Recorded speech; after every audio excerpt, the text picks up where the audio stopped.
By and large, people have no idea where their clothing is coming from, what it's made out of, the impact that it has.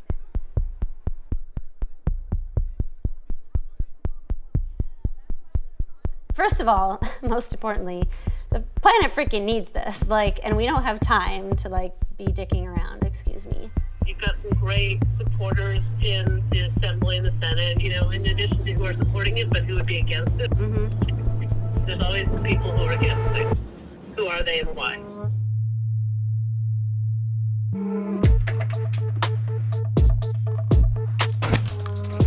This is my closet, a very messy closet. 70% of all our clothing is made out of plastic. 97% polyester, baby, 3% elastane. If we don't rein in oil and gas, then what's at stake is the future of humanity on this planet. That sounds very melodramatic. The world has not connected the dots that the fashion industry is also the fossil fuel industry. This is a plastic fleece. The industry has really started to understand that we are causing this mess. This is confidential. Just thinking oh my gosh, look at this monster we created. What do we do?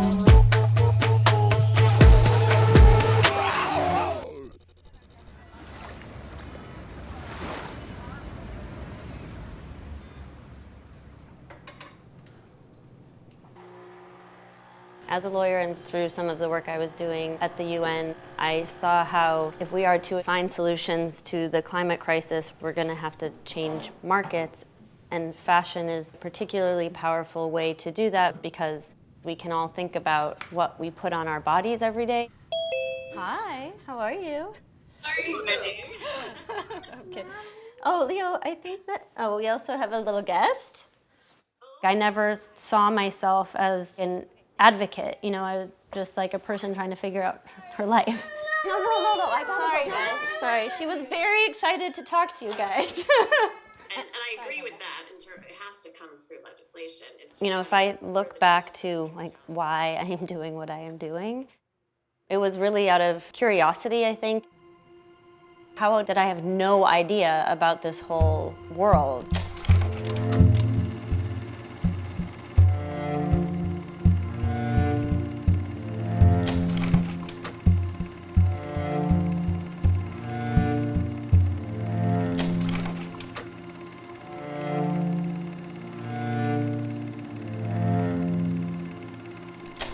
I'm working on a bill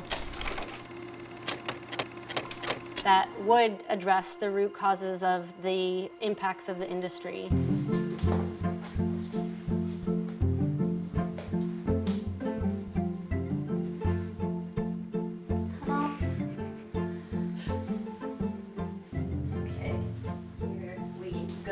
When this bill is passed, it will have a global impact, because what it will mean is if a company anywhere around the world wants to do business in New York, they will have to operate by our rules. And because New York is such a massive economic powerhouse, a company is going to change the ways in which they do business to be able to sell to New Yorkers.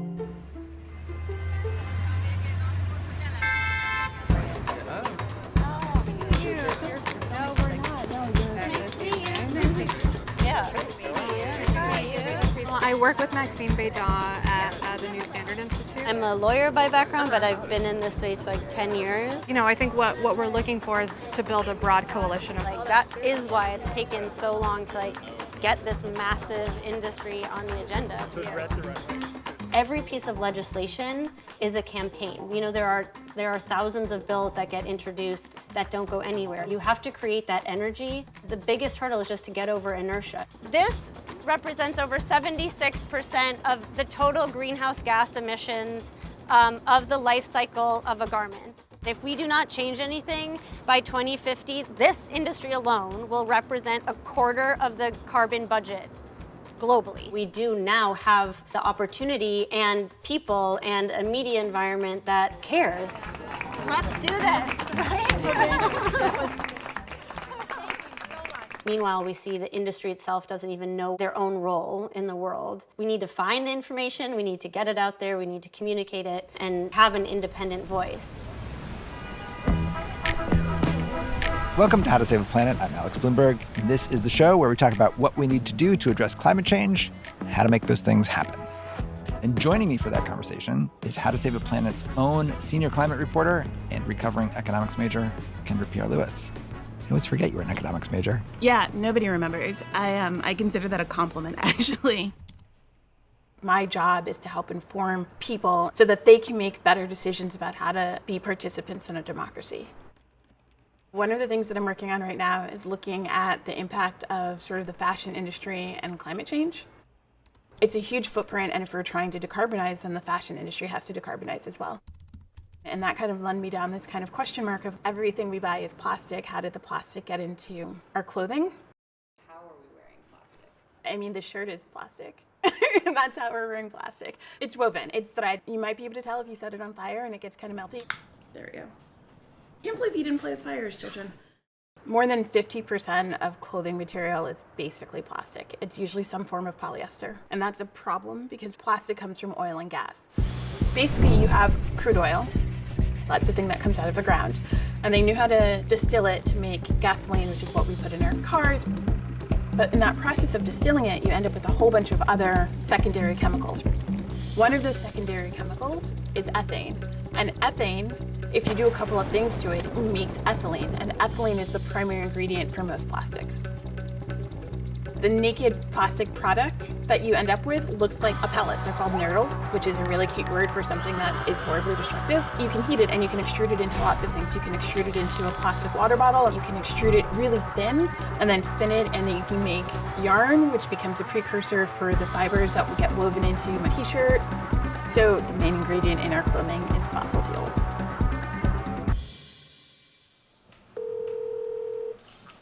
Hi, it's Judith Inc. Hi, Judith. It's Kendra. I was wondering if you had any insight into sort of like how did the plastic get into everything, like everything I'm wearing? Yes, it's certainly not due to consumer demand, because study after study shows that consumers want alternatives to plastic. This is being pushed by the plastics industry.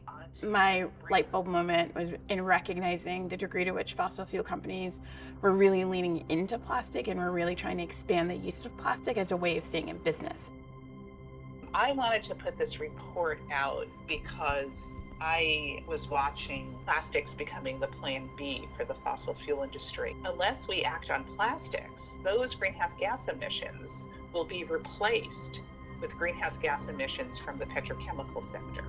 Broadly speaking, there has been an increased investment in plastic facilities across the United States. Because fossil fuel companies are pushing plastic as a way of continuing to drill for gas and drill for oil, the share of emissions that plastic is taking up is increasing. As long as the fossil fuel industry are able to continue to pump out cheap fibers that the fashion industry finds desirable, they're going to keep doing it, and it's going to continue to be a mutually beneficial agreement.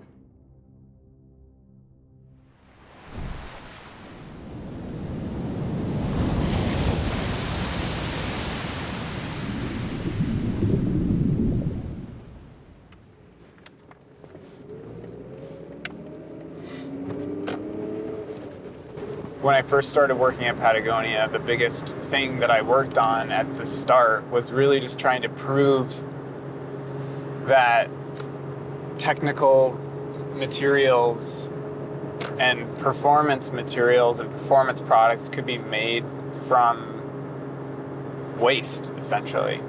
And no one believed that. We first had to get through that barrier of like, can we even build our product from waste material? Like, no matter where it comes from, whether it's plastic bottles or post-industrial waste or whatever, like we first had to do that because you had to prove that it was possible. Yeah, so welcome to the United Nations of Patagonia. Here on this side. Sometimes I've spent 2 or 3 years developing one fabric just because of all the different pieces that go into it. Why do we use plastics in our clothes? We're developing a lot of these highly technical materials, lightweight materials. There's lots of performance aspects. Higher strength, longer lasting, more durable, more water resistant. It's also an issue because they're so durable. So when we're done with our garment, it isn't just going to break down, it's going to stay around for a really long time. The number one used material in the world is polyester. And so if we're able to think about the kind of impacts and changes that we're able to make in that space, then we should really be able to really make a big difference. We want to focus on this instead. Right now, if you were to look at Patagonia's line, pretty much every polyester that we make, if it's recycled, it's mostly coming from plastic bottles, and most of those plastic bottles were coming from places that are really good at recycling. I think it's a great improvement off of the alternative, which is virgin petroleum-based polyester, which is using a non-renewable resource, but we could be sourcing polyester from a way more meaningful place. We could be sourcing it from places in the world where they don't have municipalities, and we could be using our business to funnel funds towards a community that needs to be uplifted.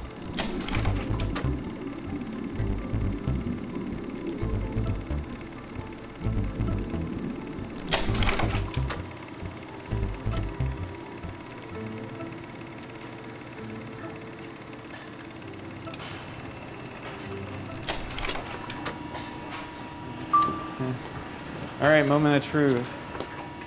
We've gotten through the gauntlet for snagging. Now we have to check out things like waterproofness, and the mechanics of the face fabric is one of the toughest things to get through for a new fabric like this. So, see if it passes the hydros now.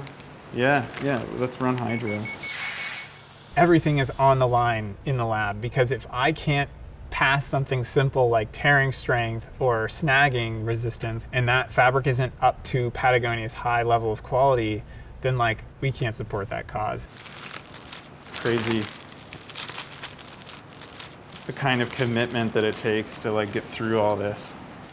I think that the apparel industry as a whole probably uses plastic in a very different way than Patagonia uses plastic. I think we're using plastic in order to lengthen the amount of time that our products last, but a lot of times plastics are used in apparel to create a more commodity good, something that is made faster, cheaper, and at greater scale.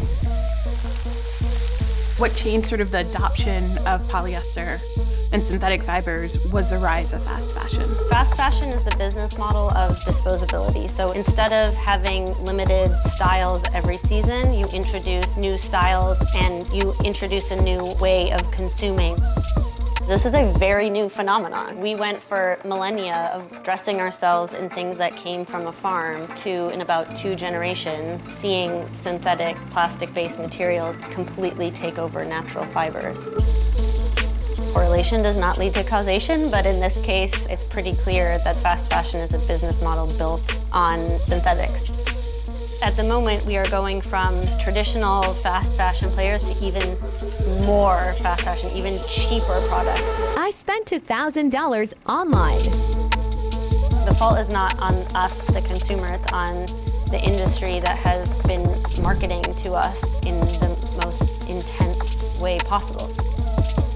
Because oil and gas are so cheap, the clothing that we get as a result is really cheap and in many cases not durable.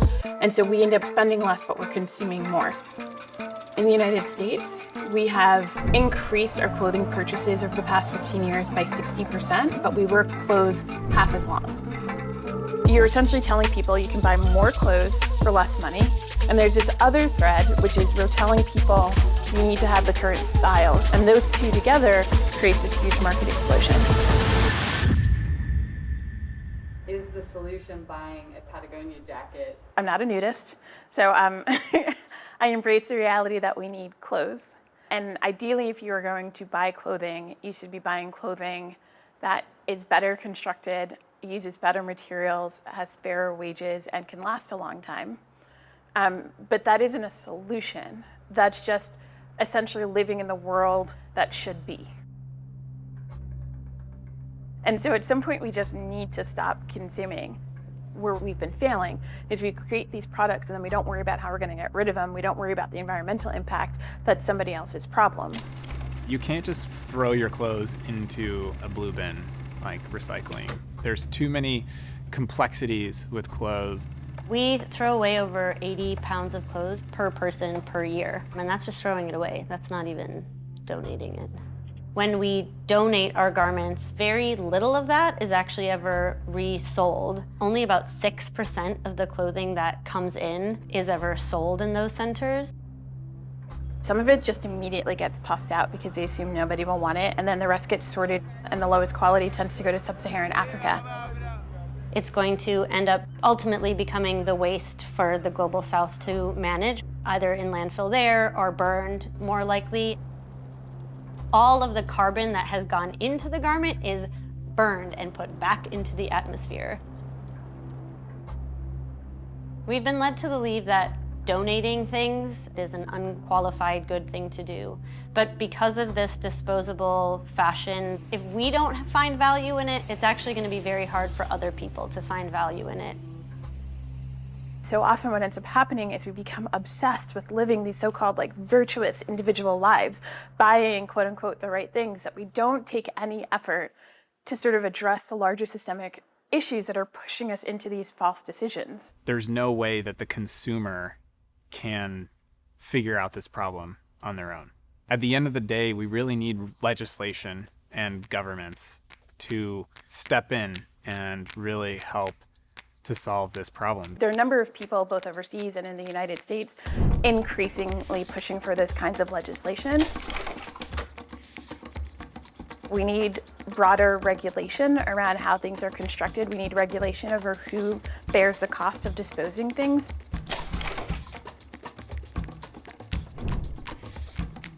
But it needs to be more holistic than it currently is. I think the real question is, what do we tell our legislators? What do we tell our government officials? How do we hold the systems of production accountable for the harm that they're causing?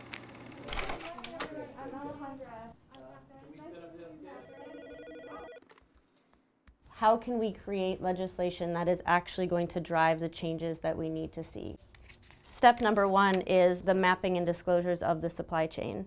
Because now the garment industry is basically the plastics industry, there's a key disclosure here on the materials, like just a straight up disclosure of how much material is being used and what those materials are. Right. Yeah.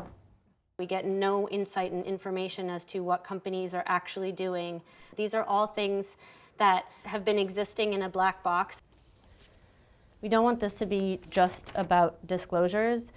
Very key to this is that companies have to both create science-based targets and achieve the science-based targets. The fashion industry, just in terms of greenhouse gas emissions, has more impact than France, Germany, and the United Kingdom combined. If you ensure science-based targets across that, you are drastically reducing greenhouse gas emissions.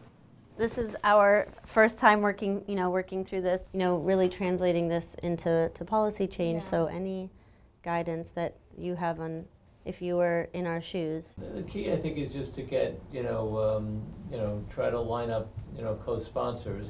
If a bill like this, where I'm sure there'll be industry opposition to it, these kind of big picture items take a while. It could take years till the bill, passes. So who knows? Okay. We don't have time to spare to get this industry under control. If we want to do our part, it's to show our legislators that this is something that matters so they can set the rules for all of how business operates. Yeah, I can show you actually those fabrics that I was literally talking about for fall 23. So look, this is the lightweight, and then this is the heavyweight. Can you tell the difference? Interesting. This is what they wanted, and this is what we ended up with. Yeah. But I had to really fight to make this happen. I've been working with Pasha almost since I started working at Patagonia. I work very closely with the material developers. I can basically add in environmental data. So when he goes to the business, he can say, this is a little more expensive, but there is a higher environmental impact reduction. We absolutely do not want to be using virgin petroleum-based materials in textiles. That is a gigantic waste of resources. Recycling definitely has an influence on decarbonizing in that it can have a significant, in some cases, greenhouse gas emission reduction compared to the conventional petroleum-based counterpart. But recycling isn't the silver bullet to all of our problems. It's only one piece of the carbon puzzle. Oh, this is actually the one that's making it. A few years ago, Patagonia did a study to determine what our carbon footprint is. We basically realized between 80 and 90% of Patagonia's entire carbon impact is coming from the manufacturing of the fabric. The moment I realized the scale of the problem was on a trip to this massive warehouse. I was standing in this observation window. I was looking down on the warehouse, and it's just machines as far as the eye can see. You can't even really see the wall on the other side. I was completely floored. Just to think that Patagonia's order will just take up a couple hours of their time, and they're operating 24 hours a day, 7 days a week for the entire year. It really put into perspective the scale at which they were producing fabric. I can look out the window and I can see the coal burning power plant, and they are producing the energy and the electricity to run all those machines. That's CO2 emissions. That's global warming. Definitely a huge wake-up call for our board. We realized that at the end of the day, if you were to look at our year's impact, if I did all this great work, we introduced all this new recycled content, all this kind of stuff, and then you look to see, oh, well, our carbon emissions are actually higher than they were last year because we sold more product. Decoupling our emissions from our growth is probably the most uniquely difficult challenge. If we are going to successfully decarbonize just the textile and apparel industry, it is going to take designers, material and product developers, it's going to take international governments. It is going to take literally everyone who is involved in making and buying clothing to actually get it done.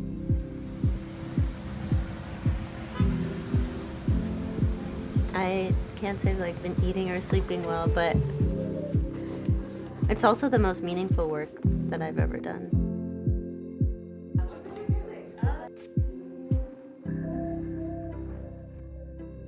So whenever I take things too seriously or get too stressed out, I just remind myself of that. Just personally to come full circle and to see ultimately it is about marching in the streets, and it is about law and changing that law, because law is what creates the rules of our society.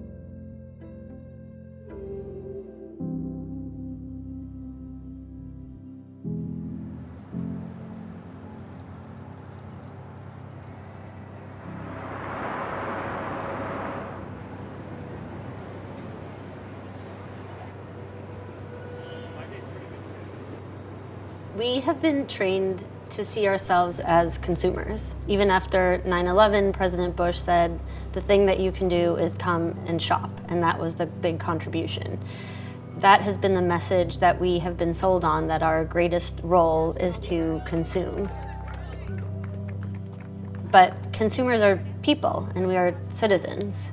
And that's really the shift from seeing ourselves as a consumer, this passive buying machine, to people with real sense of agency, that they can change the society in which we operate. They can change the laws that we have so they better meet the needs of people and planet. We today come together in solidarity as the Act on Fashion Coalition to demand that New York once again leads the country and stops fashion's exploitation of our planet and its people. We have to have our eyes wide open on the scope of the problem, but know that each one of us has much more power than we have been led to believe. It helps to be around other people, to bring you up and remind you of all the great progress that we've made. I think that's kind of an important important piece that we shouldn't forget about is like all the great work that we're doing, that we've done in the past, and there's hope for the future that we could figure this out, that we could fix this problem. I think my official position is essentially that you should figure out what you can do to reduce your impact that doesn't make you crazy.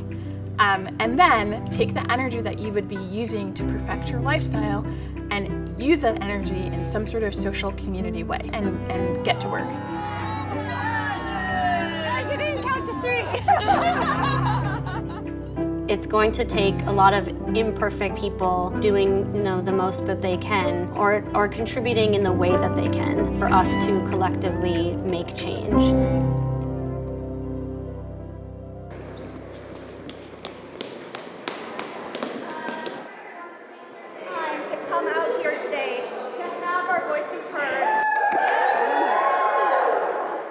Well, so first off, I want everyone who's watching to take off their clothes and see where, the clothing tag and label is on their clothes.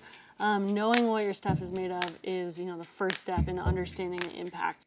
The biggest impact that you can have is how often you're wearing your clothes, like how many uses you're getting out of them. You can see I have repaired a bunch. Two kinds of fiber. You got natural fiber and you got synthetic fiber. Natural fiber you get from a sheep. Buy fewer garments, buy better garments when we can, and to wear them over and over again. And when they've reached sort of their natural life, find a proper way of disposing it. Let's buy used things. Let's buy things that still have a little bit more life in them. And if you don't need to buy, don't buy, because you don't need so many clothes. Oh, no, it's too messy. Not that, does it?